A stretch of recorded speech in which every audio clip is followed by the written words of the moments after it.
Mes chers compatriotes, demain, 4 avril 2024, nous célébrons le 64e anniversaire de l'indépendance de notre pays.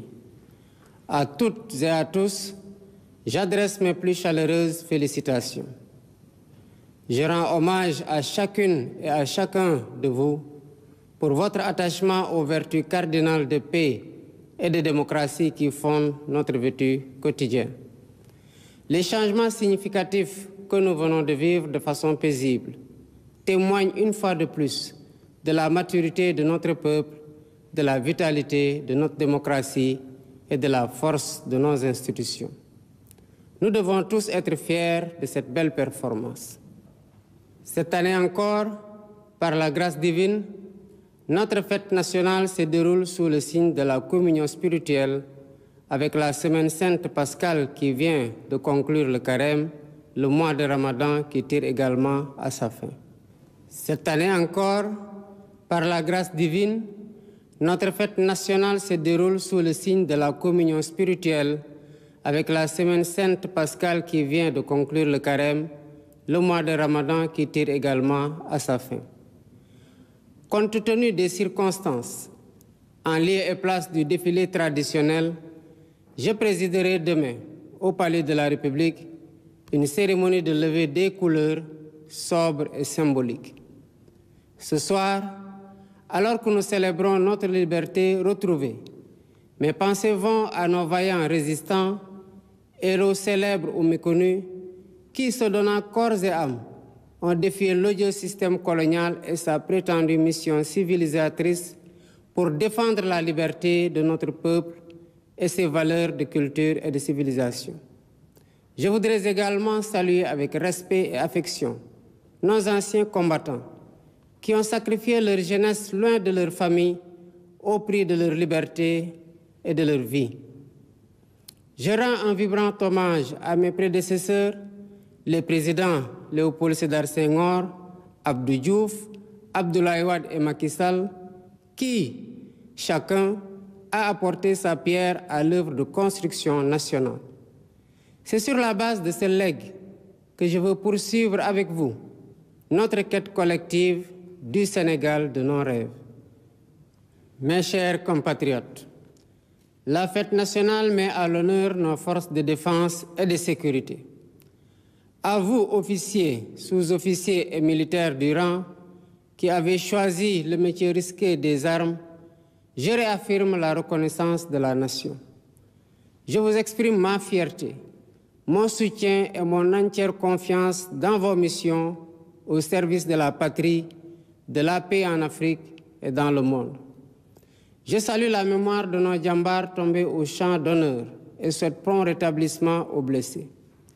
L'État restera toujours solidaire de leurs familles avec soin et compassion. Le thème de cette édition, les forces armées au cœur de la cohésion nationale, nous interpelle par son actualité et sa pertinence. Il nous rappelle qu'au-delà du cérémonial, la fête nationale est surtout l'occasion d'une introspection individuelle et collective sur notre commun vouloir de vie commune. Nos forces de défense et de sécurité, sous le concept armée-nation, symbolisant la diversité et la cohésion de leurs composantes socio-culturelles, nous offrent un bel exemple de ce que doit être le vivre ensemble sénégalais. En tant que chef suprême des armées et garant de l'unité nationale, je suis déterminé à préserver notre vivre ensemble, hérité de nos ancêtres, parce que nous n'avons qu'une seule patrie, le Sénégal, notre abri commun, que nous aimons tous, qui ne commence pas par nous et ne finit pas avec nous. Dans cet esprit, mon rôle, et je l'assume pleinement, est de tendre la main à toutes et à tous pour rassembler, rassurer, apaiser et réconcilier afin de conforter la paix, la sécurité et la stabilité indispensables au développement économique et social de notre pays. De l'Est à l'Ouest, du Nord au Sud, je souhaite que notre cher Sénégal reste uni et indivisible, en paix, en harmonie avec notre devise nationale, un peuple, un but, une foi. Nous le devons à nous-mêmes, nous le devons à nos enfants, nous le devons aux générations futures. C'est pourquoi notre vibrante jeunesse, cœur battant de la nation, restera au centre de mes préoccupations. Chers jeunes du Sénégal, je fais mien vos rêves, vos aspirations et vos ambitions légitimes de réussir pour être utile à vous-même, à vos familles, à vos communautés et à votre pays. L'éducation, la formation au métier, l'emploi, l'entrepreneuriat des jeunes et des femmes restent des défis majeurs à relever. J'en ferai une priorité élevée des politiques publiques en concertation avec le secteur privé. Nous devons à cet effet revisiter les mécanismes existants, les améliorer et les rationaliser afin qu'ils répondent mieux aux besoins d'emploi et autres activités génératrices de revenus pour les jeunes. Pour encourager la création d'emplois, je compte m'appuyer sur un secteur privé fort parce que soutenu par l'État. Sur la base de nos besoins prioritaires, nous travaillerons ensemble pour endogénéiser notre économie. Bien entendu, le secteur privé international aura son plein rôle à tenir. Les Sénégalais sont braves, mais ils sont fatigués et attendent de nous des solutions contre la vie chère. La question du coût de la vie me préoccupe particulièrement et retient toute mon attention. Dans les jours à venir, des mesures fortes seront prises dans ce sens, après les concertations que j'entreprendrai avec les acteurs concernés. Mes chers compatriotes, de l'indépendance à nos jours, notre système politico-institutionnel et judiciaire a vécu bien des péripéties, les unes plus heureuses que les autres. 64 ans après, le moment me semble venu de tirer les leçons de nos réussites et de nos échecs pour une gouvernance publique plus moderne, plus républicaine et plus respectueuse des droits humains. C'est pourquoi, après avoir démissionné de mon poste de secrétaire général de PASTEF Les Patriotes, pour ainsi me mettre au-dessus de la mêlée, je convoquerai de larges concertations avec la classe politique et la société civile sur la réforme du système électoral notamment, le remplacement de la Sénat par une commission électorale nationale indépendante avec un renforcement de ses moyens de fonctionnement et de ses prérogatives, la rationalisation du nombre de partis politiques ainsi que leur financement, l'inscription sur le fichier électoral concomitamment à la délivrance de la pièce nationale d'identité. Par ailleurs, pour redorer le blason de la justice, lui redonner le prix qu'elle mérite et la réconcilier avec le peuple au nom duquel elle est rendue, j'entends organiser des assises regroupant les professions du métier, magistrats, avocats, huissiers, greffiers et autres auxiliaires de justice, les professeurs d'université et les citoyens pour identifier des pistes de solutions aux problèmes de la justice. Dans la quête d'un Sénégal meilleur au bénéfice de tous, j'entends instaurer une gouvernance vertueuse fondée sur l'éthique de responsabilité et l'obligation de rendre compte. En outre, j'engagerai sans tarder une politique hardie de bonne gouvernance économique et financière par la lutte sans répit contre la corruption, la répression pénale de la fraude fiscale et des flux financiers illicites, la protection des lanceurs d'alerte, la lutte contre le détournement des deniers publics et le blanchiment d'argent, l'amnistie des prête-noms et leur intéressement sous condition d'autodénonciation, la publication des rapports de l'IGE, de la Cour des comptes et de l'OFNAC. De même, l'exploitation de nos ressources naturelles qui, selon la Constitution, appartiennent au peuple, retiendra particulièrement l'attention de mon gouvernement.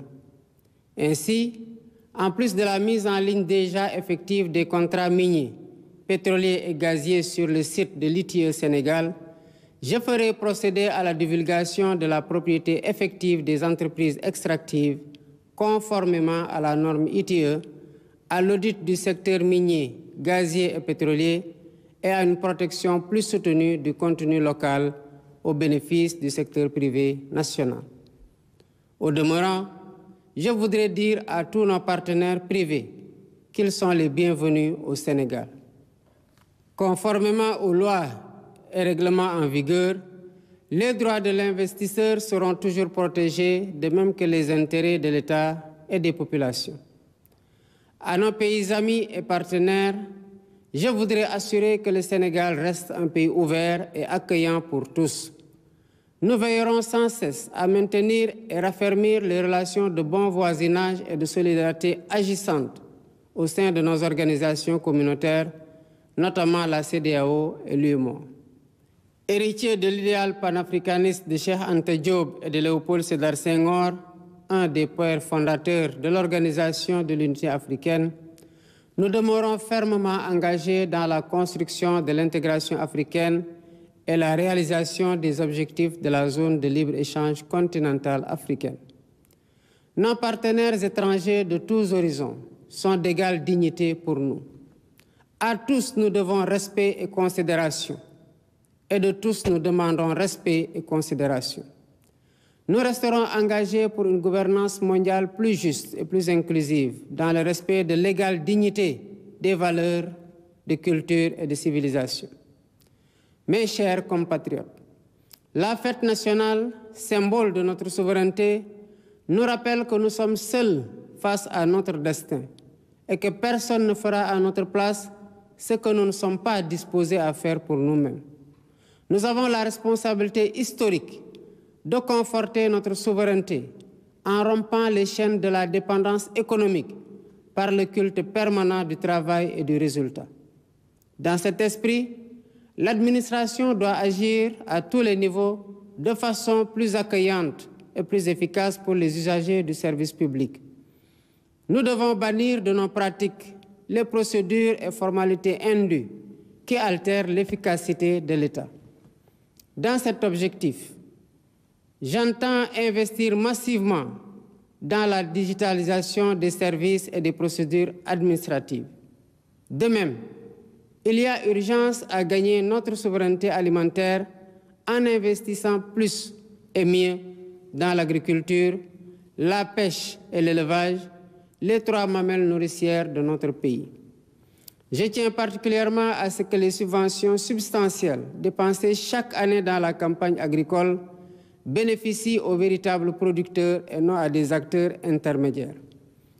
En définitive, mes chers compatriotes, l'indépendance que nous célébrons demain est certes un événement festif, mais aussi et surtout un test de résilience et de grandeur pour la nation.